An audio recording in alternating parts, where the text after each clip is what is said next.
శ్రీరాముడిపై ప్రకాష్ రాజ్ అనుచిత వ్యాఖ్యలు చేస్తున్నారు భాను ప్రకాష్ రెడ్డి. ఇంకా ప్రకాష్ రాజ్కి ఏం పని ఉంటది? వీళ్ళంతా గ్యాంగ్ అండి.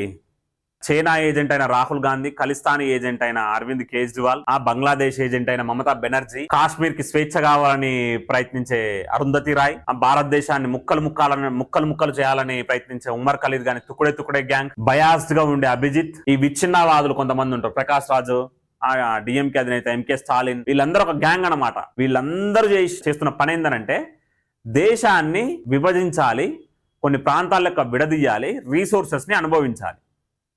వీటికి తప్ప దేనికి పనికిరాని ఎదవలేదు. వాటిని దృష్టిలో పెట్టుకొని ఈ రోజు శ్రీరాముని తిట్టే ప్రయత్నం ప్రకాష్ రాజ్ అనునిత్యం చేస్తుంది. ఇది కొత్త ఏం కాదు, చాలా సార్లు చేస్తుంది. అట్లాంటి వాళ్ళ మీద ఉక్కుపాదం మోపి పోలీస్ స్టేషన్లలో పెట్టి కుళ్ళబొడిస్తే గానీ బుద్ధి రాదు అట్లాంటి ఎదవలకి. హిందూ దేవుళ్లపై అనుచిత పోస్టులు పెడుతున్న వారిపై ఫిర్యాదు చేసిన బీజేపీ నేతలు నోటుకొచ్చినట్టు వ్యాఖ్యానించడం సరికాదన్న భానుప్రకాష్ రెడ్డి. హిందూ దేవుళ్లను నిందిస్తే తోలు తీస్తామని హెచ్చరిక. ఇది అందరూ హిందూ సమాజం అంతా ఏకతాటి మీదకి వచ్చి హిందువులను వ్యతిరేకించిన, హిందూ ధర్మం పట్ల ఎవరైనా అనుచిత వ్యాఖ్యలు చేసినా తరిమి కొట్టాలి ఎవరినైనా కూడా. ఎందుకు చెప్తున్నానంటే ఈ కుహానా మేధావులు, ఈ సూడో సెక్యులర్లు, ఏమంటాం ఏతిస్లం అని చెప్పుకుంటారు, దేవుని మీద నమ్మకం లేదని చెప్పుకుంటారు, కానీ కేవలం రాముని కృష్ణునే తిడతారు. మళ్ళీ విదేశీ మతాలను తిడతానికి ధైర్యం ఉండదు. ఎందుకంటే తెల్లారి శవాలు అయితే ఆడతారు కదా.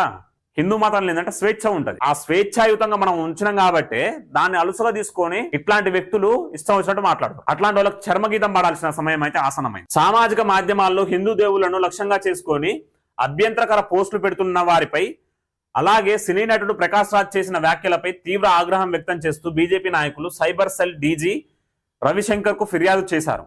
మొత్తం 57 మందికి సంబంధించిన వివరాలను సైబర్ పోలీసులకు అందజేశారు. డీజీకి ఫిర్యాదు చేసిన బృందంలో టీటీడీ బోర్డు సభ్యుడు భానుప్రకాష్ రెడ్డితో పాటు ఇతర బీజేపీ నేతలు వల్లూరు జయప్రకాష్, షేక్ బాజీ, శ్రీనివాస్ రెడ్డి ఉన్నారు. ఇతర బీజేపీ నాయకులు కూడా పోయి కంప్లైంట్ ఇవ్వడం జరిగింది భానుప్రకాష్ రెడ్డితో పాటు కలిసి. ఈ సందర్భంగా భానుప్రకాష్ రెడ్డి మాట్లాడుతూ హిందూ సంస్కృతి సంప్రదాయాలతో శ్రీరామచంద్రుడిని ఆరాధ్య దైవంగా లక్ష్మీదేవి, సరస్వతి, సీతాదేవులను పవిత్ర మాతృమూర్తులుగా భావించి పూజ చేస్తామని గుర్తు చేశారు. మన దేశ సాంస్కృతిక సంప్రదాయాలు, మన ధర్మంలా శ్రీరాముణ్ణి, సీతాదేవిని ఆరాధ్య దైవాలుగా కొలుస్తాం. కానీ మన జంతర్ మంతర్లు ఏం జరిగిందండి? కొంతమంది జోకర్లు నోటికి అదుపు లేకుండా ఇష్టం వచ్చినట్టు మాట్లాడి దేవీ దేవతల మీద అనుచిత వ్యాఖ్యలు చేశారు. అయినా కూడా అక్కడ ఉన్న హిందూ యువకులు మౌనంగా ఉన్నారు. వీటన్నిటి పట్ల మనం ఆలోచించాలి, సంఘటితం కావాలి. అట్లాంటి శక్తులని, అట్లాంటి వ్యక్తులని తరిమి కొట్టాలి.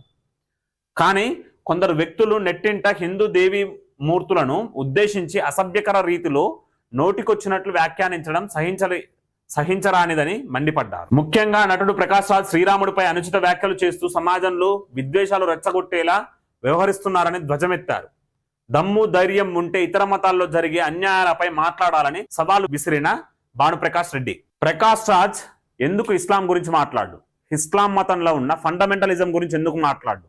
స్త్రీలకు అస్సలు స్వేచ్ఛ లేదు. ఎక్స్ట్రీమిజం గురించి ఎందుకు మాట్లాడు? ఈరోజు యుఎన్ఓ కాడ ఉన్న అత్యధిక టెర్రరిస్ట్ కేసులు ఏ మతం మీద ఉన్నాయి? ఏ మతం వ్యక్తుల మీద ఉన్నాయి? ఫండమెంటలిజం, ఎక్స్ట్రీమిజం ని పెంచి పోషిస్తున్నది ఓలు. జెండర్ ఈక్వాలిటీ ఎందుకు లేదు? మహిళలకు ఎందుకు స్వేచ్ఛ అయ్యట్లేరు? ఫ్యామిలీ ప్లానింగ్ ఎందుకు ఉండట్లేదు? ఇస్లాంలో ఫ్యామిలీ ప్లానింగ్ ఎందుకు ఉండట్లేదు? పాపులేషన్ అంత రీతిలో పెరగడం కారణంగా పావర్టీకి దారితీస్తుంది. ఈ విషయాల మీద ప్రకాష్ రాజ్ ఎందుకు మాట్లాడు? మతాన్ని ఎందుకు ఇన్స్టిట్యూషనలైజ్ చేస్తున్నారు?